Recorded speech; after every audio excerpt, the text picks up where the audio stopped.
Hello listeners, and welcome to a new series by the Cult Vault podcast, the A to Z of cults by your host, Casey. After receiving feedback from listeners about wanting more deep dive researched episode on the public podcast feed alongside the usual interviews that I release weekly, I have curated this series of shorter episodes based on the social media series that I published a while back, the A to Z of cults. A different notorious cult each week to correspond with the letters of the alphabet. As always, please listen with caution, take breaks if necessary, and be aware that each episode of the Cult Vault podcast comes with trigger warnings for exploitation of all types. Now, on to the A to Z of cults. Starting out with the letter A, I could have chosen a variety of cults for this episode, from the Anthill Kids to Aum Shinrikyo, and there is a chance that I'll return to cover these at a later date, as I have already done so before. And you can find these episodes on patreon.com/thecultvault. But today I'm going to be bringing the story of Angel's Landing, a small secretive group that came under public scrutiny largely due to the criminal activities of its leader Daniel Perez. This group was involved in a series of disturbing events including manipulation, financial fraud, sexual abuse, and suspicious deaths that ultimately led to Perez's conviction on multiple charges. But as with all cults, the Angel's Landing cult did not start here. It only arrived at this dark and sinister place after a slow and steady pull of the strings by Daniel Perez. Perez was born in Aransas, Texas in 1959, where he was still living in the mid-1990s, when he met a woman by the name of Patricia Gomez. The two began a sexual relationship. Despite not having a consistent sexual relationship, the two remained close, even when Perez was pursuing relationships with others, one with a lady named Marilyn, who had a son and a 14-year-old daughter named Michelle. Marilyn was seeking somewhere to stay whilst preparing her family to move to Amarillo, during which time Perez welcomed them into his home. However, Perez began to force himself onto Michelle, who described being repeatedly raped by Perez over a period of time within her childhood. When Marilyn became aware of the situation, she informed law enforcement, and Texas filed charges against Perez with the alleged rape, but the charges were dismissed because Daniel Perez was believed to be dead. It turns out that in between meeting Marilyn and having rape charges brought against him, he had fled his local area of Texas where he met a 15-year-old girl in North Dakota named KL. Perez, around 46 years old at this time, convinced KL that he was a lot younger, and in court documents, it is described that the two began a sexual relationship. In North Dakota, the age of consent is indeed 15 years of age, but of course this still makes me think that there couldn't have been a consensual relationship in this situation. Perez had convinced KL that he could make it rain, that he could see someone's past, present and future, and that he received information from the other side. Eventually, law enforcement became aware of the predatory situation and picked Perez up at KL's home, where they told KL that they would be deporting Perez back to Mexico against her wishes. Of course, Perez being Texas-born meant that he couldn't be deported back to anywhere, and it eventually became clear that the officers had instead taken Perez to a secluded alleyway and beaten him to death. Or so they thought. Perez, who describes having a near-death experience during this beating, quietly snuck away to Corpus Christi, Texas to recover from his injuries, keeping in contact with Patricia Gomez and KL the entire time. Thought to be dead, with pending charges against him dropped, Daniel Perez was a free man, free to reinvent himself and continue his depravity. Perez renamed himself Lou Castro, and as Lou Castro, grew close to a family in the same apartment complex as him in Corpus Christi. Mona Griffith and her daughter Lindsay, who was 14 years old, and son Cody. It was during this time that Perez began spinning tall tales of how his near-death experience had given him the ability to speak with angels, and how sometimes angels would use his body as a vessel to communicate with the world and make their demands known. Typically, these demands would be of a sexual or monetary value from those who began revering and following Perez. Perez had convinced all of his followers, including Patricia Gomez, KL, Mona, and 14-year-old Lindsay, to move to Wichita, Kansas with him, away from Texas and away from potential scrutiny. It was the first time all of his followers had been together, and KL was immediately jealous of 14-year-old Lindsay and how taken Perez seemed with her. Perez had even convinced Mona to leave her son Cody with his father so that he would have the undivided attention of all of the women and girls that he had slowly manipulated, abused, and assaulted. But KL did not stay long before deciding to return to North Dakota to finish school. By the late 1990s, Daniel Perez decided to lay down roots, establishing a compound he called Angel's Landing. Just a stone's throw from Wichita, this 20-acre property became the physical manifestation of Perez's control, a secluded haven where he could govern without prying eyes of the outside world. Here, Perez sculpted a community that from the outside might have seemed idyllic, but within its boundaries, a different reality prevailed. Life at Angel's Landing was communal, a seemingly utopian setup where resources were shared and everyone was considered part of a larger family.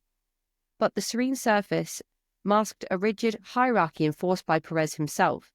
Members handed over finances, personal freedom, and in too many cases, their bodies to the control of Lou Castro. Underneath the communal cooperation lay a web of spiritual manipulation. Perez used his so-called divine connections to justify his actions and decisions, whether it was the allocation of chores, how many members interacted with their own families, or more sinister manipulations involving sexual abuses under the guise of spiritual necessity. It was all dictated by Perez's whims, and we know from cults of the past that this is not unique.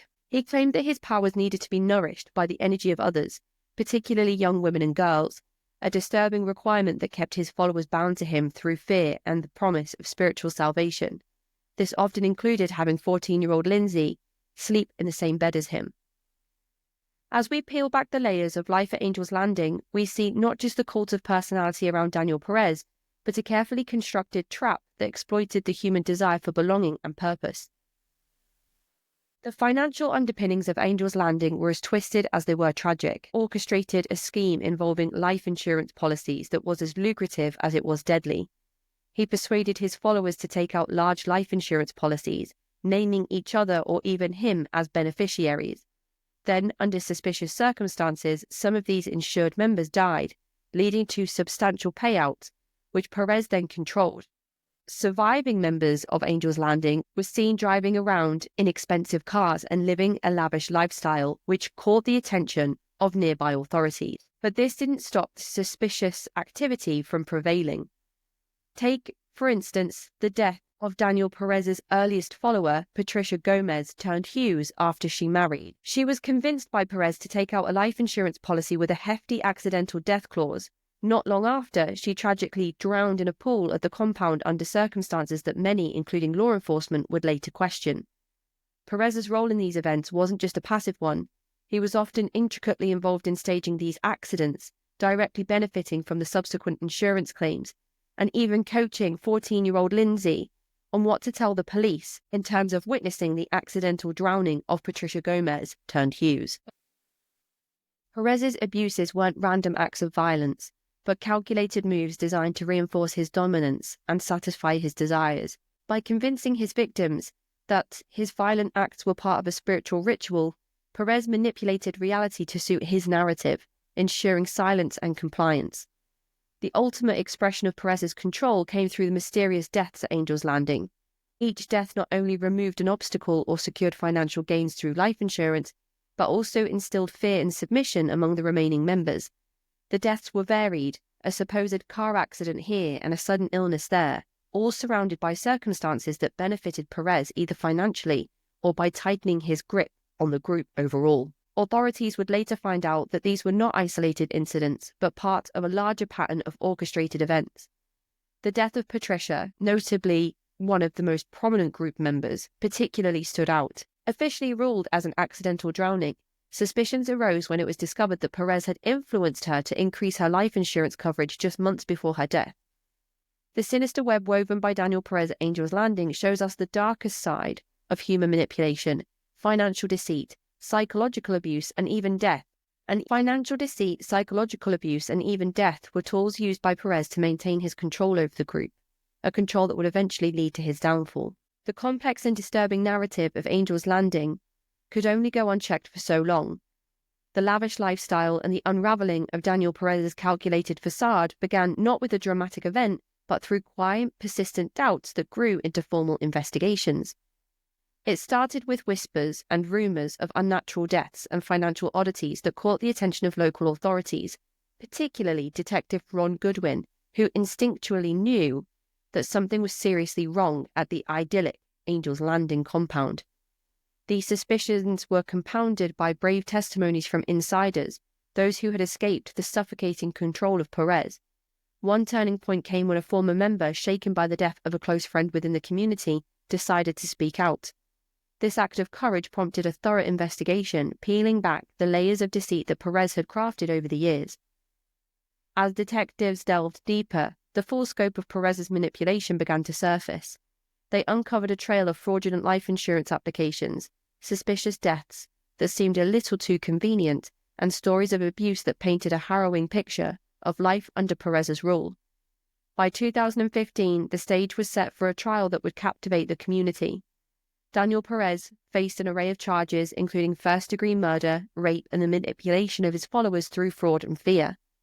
The evidence was overwhelming: testimonies of psychological and physical abuse, financial records tracing the illicit gains from insurance payouts, and forensic data tying Perez to various crimes around the compound. The trial was exhaustive. The jury's decision was swift. Daniel Perez was found guilty on multiple counts, receiving life sentences that would ensure he could never harm another soul. The verdict was a solemn victory for justice, but the scars left by his actions were indelible. The conclusion of the trial did not erase the pain felt by those who survived Perez's reign at Angel's Landing. Many bear deep emotional and psychological scars, struggling to adjust to a life free from his tyrannical control. The community and families affected continue to heal, finding solace in shared experiences and supporting one another in recovery. The story of Angel's Landing is a stark reminder of the vulnerabilities that can be exploited by those masquerading as saviors. It challenges us to be vigilant and supportive, compassionate and educated, and to recognize the signs of coercive control, to protect those who may fall prey to such deceivers, including the protection of ourselves. My name is Casey, and I'm the host of the Cult Vault podcast. This is the A to Z of cults, and you can catch me next week, where I will be covering B, most likely for the Branch Davidians. If you would like a longer version of the Angel's Landing cult deep dive episode, you can find this at www.patreon.com/thecultvault.